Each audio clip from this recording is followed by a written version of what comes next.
crazy to think, but the OHL season is just about here. Next week, training camp gets underway for all 20 OHL teams.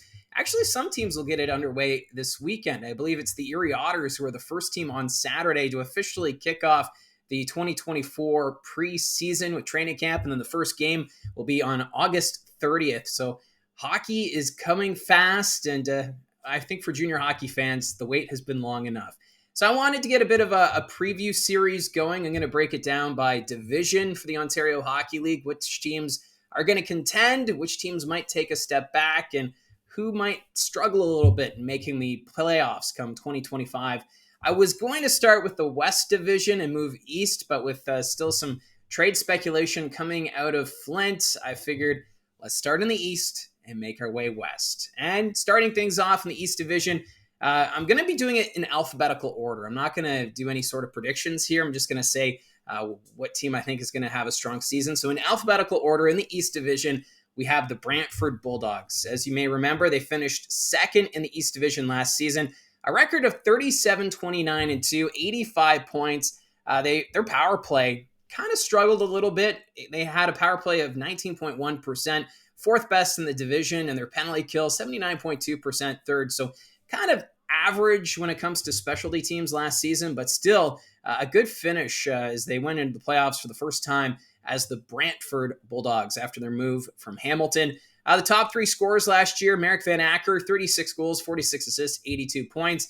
Patrick Thomas, he had 21 goals, 45 assists, 66 points.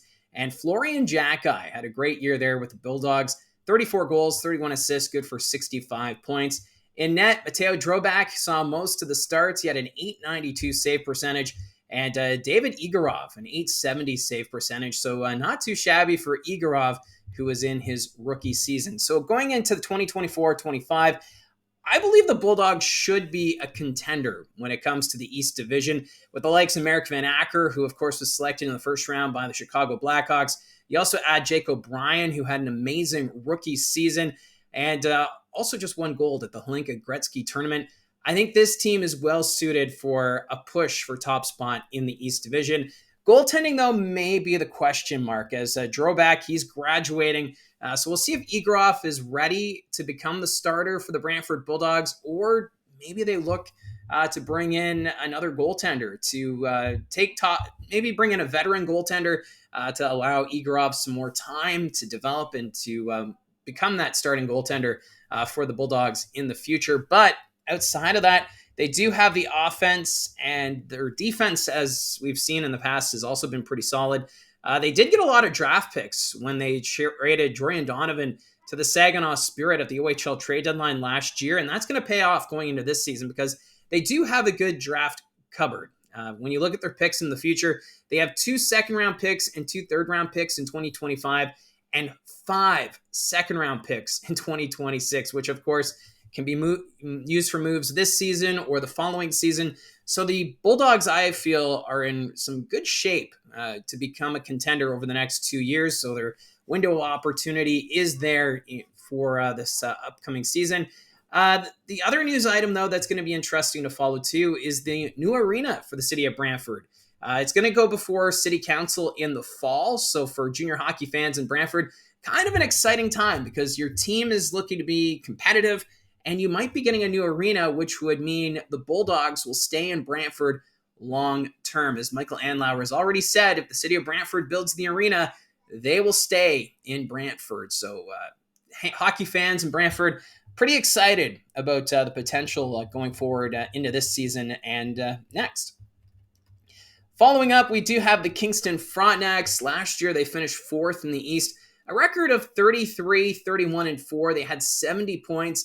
They look like a team that was at risk of losing a playoff spot as the season progressed, but they were able to finish 7th in the Eastern Conference overall. They did have a power play, which was lights out in the East Division, 23.7%. So that was the best power play in the East. In the penalty kill department, 79.5%, which was second in the East Division. So specialty teams, really solid for the Kingston Frontenacs. That's something they're going to look to continue going into next season. Looking at the top 3 scorers from last year, Paul Ledwinski led the way with 23 goals, 46 assists, 69 points. Jacob Battaglia, he had 31 goals, 34 assists, 65 points. And then Chris Thibodeau, third with 21 goals, 39 assists, 60 points. In net, Mason Vicari, he had a heavy workload, 880 save percentage though, so he got the job done. And then JJ Salico, he was the backup with an 833 save percentage. So for the Frontenacs, it has been an eventful summer, one of the busier teams when it comes to trades during the summer months. First off, they traded Thibodeau to the Flint Firebirds for 7 draft picks.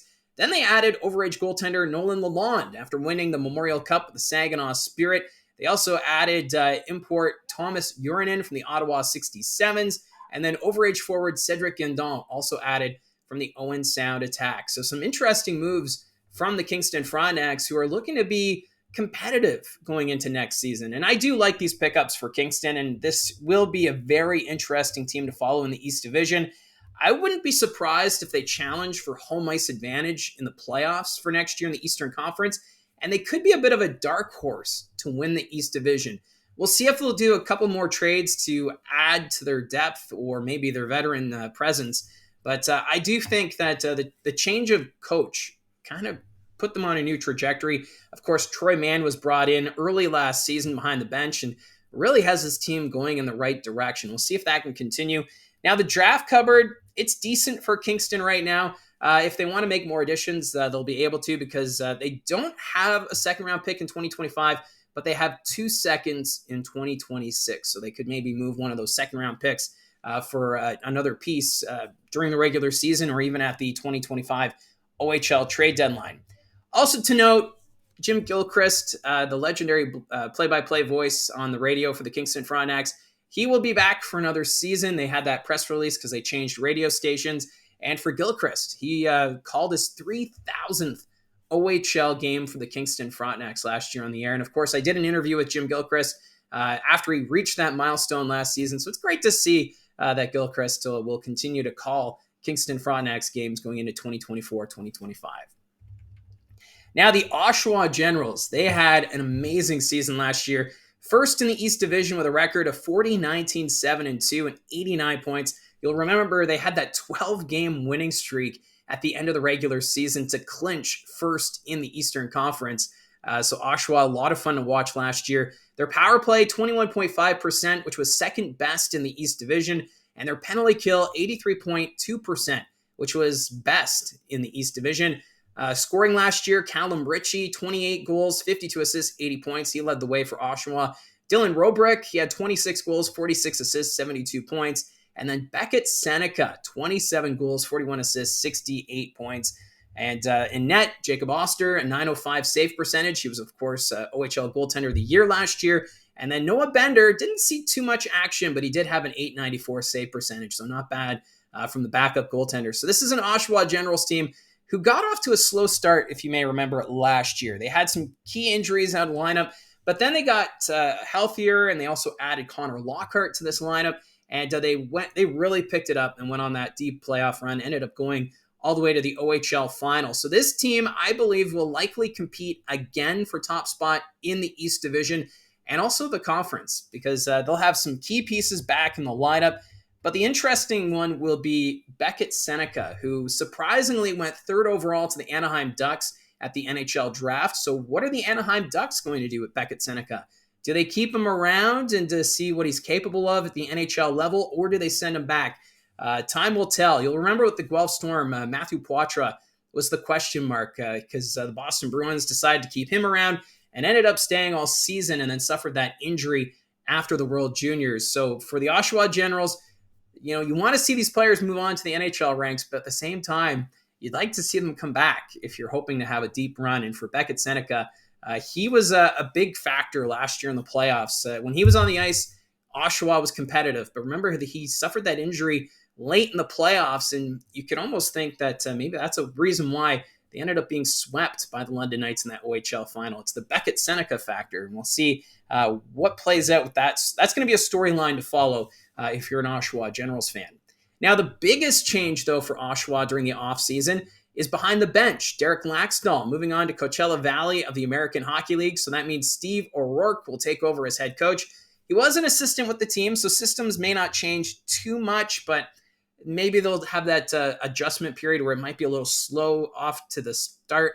But like we saw last year, Oshawa got off to that slow start, and then look what happened. They ended up winning the division and the Eastern Conference. So looking at Oshawa's draft cupboard, they don't have a second, fifth, or sixth round pick in 2025, but they have all of their picks in 2026. So it's a decent cupboard. They'll be able to make some moves if they're looking to add.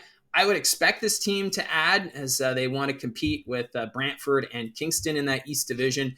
But I think things are looking up right now as long as they can stay healthy for next season. Next, we have the Ottawa 67s. They placed third in the East Division last year. They had a record of 36, 24, 6-2, 80 points overall. In the the power play department, 21.3%, third best in the East Division, and their penalty kill, 76.6%, which was fifth. Luca Pinelli, he led the way in scoring, 48 goals, 34 assists, 82 points. Braden Kressler, 28 goals, 46 assists, 74 points. And Henry Muse, third in scoring with 15 goals, 46 assists, 61 points. In net, Colin McKenzie had a 901 save percentage, and Ian Micheloni, he had the 876 save percentage. So the Ottawa 67s, this is a team that might take a bit of a step back. They've been competitive for the last few seasons. You'll remember they picked up Braden Kressler at the trade deadline last year from Flint. They made a few moves to add some depth, but they ended up going to this upsetting Brantford in the first round of the playoffs, and then, of course, in the second, ended up being swept by the Oshawa Generals. So I feel like the Ottawa 67s, this might be a year they take that step back, pick up some picks, some younger talent, and then look to retool and become competitive again in the next couple of seasons. That's where I believe Ottawa may be at this moment in time, but they should still be a playoff team based on their returning roster. They did trade away Thomas Urinen to the Kingston Frontenacs this past June, so that kind of opened up an import spot, and they picked up a good import selection, 33rd overall in the CHL draft, with Philip Ekberg from Sweden. He's 17 years old. He's a forward. Scored a point per game with the Swedish under-17 program. So a lot of potential with Ekberg. We'll wait and see if he'll report this season or if he's going to be a future project, maybe the following season. But the Ottawa 67s, they also have Jaden Nelson on the way, who's an up-and-coming goaltender. He signed his commitment last season, and he had a great run with the Navan Grads, ended up challenging for the Centennial Cup. So there's a lot of potential here with the Ottawa 67s going forward as I bump my microphone. The draft cupboard, though, a little bare. 2025, they do have all of their picks except for the 9th round, but in 2026, they've traded away their 2nd, 3rd, and 4th round picks. So that's why I say look for Ottawa to maybe recoup picks this upcoming season. And finally, the Peterborough Petes ended up 5th in the East Division last year, a record of 20, 47-1, 48 points. Their power play, 16.3%, which was 5th in the division, and their penalty kill, 77.2%, which was 4th. Tommy Perdeller led the way in scoring with 13 goals, 34 assists, 47 points.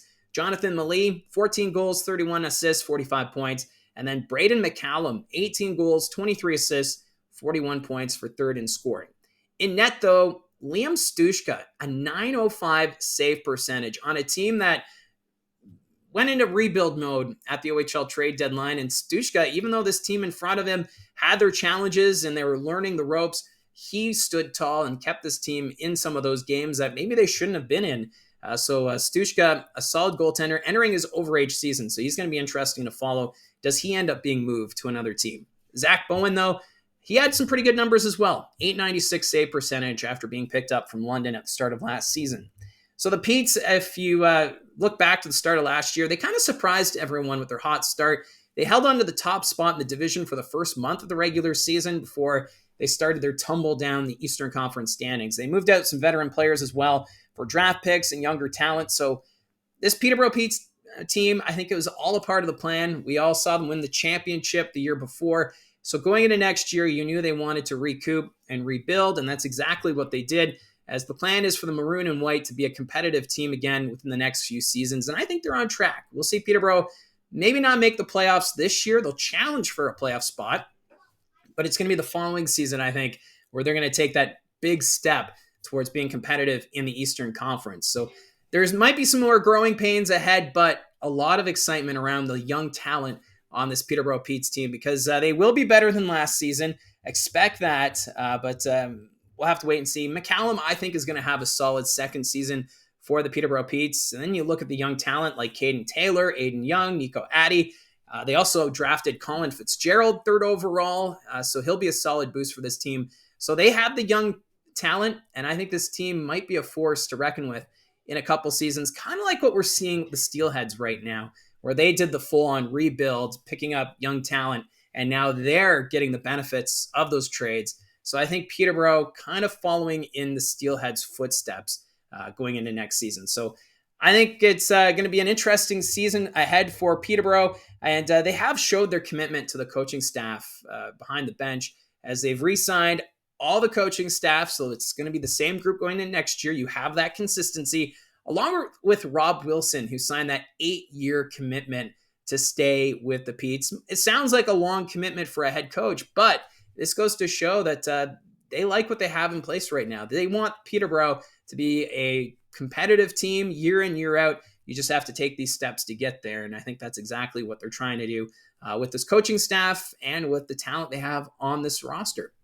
Now, let's just recap. So in the end, I believe that Brantford and Oshawa will be challenging for first spot in the East Division, but Kingston, I don't think will be far behind. So Brantford, Oshawa, Kingston will be the top 3 teams. Ottawa should be a playoff team, while the Peterborough Petes might be battling for that final playoff spot in the Eastern Conference. That's how I see it from the booth. It's still early. Moves are going to be made. And let me know in the comments section down below your thoughts on the East Division. Who do you think wins the division? What might be the biggest storyline to follow? I'd love to see the interactions. Thank you very much for all of your support. Don't forget to hit like and subscribe, and we'll talk to you soon.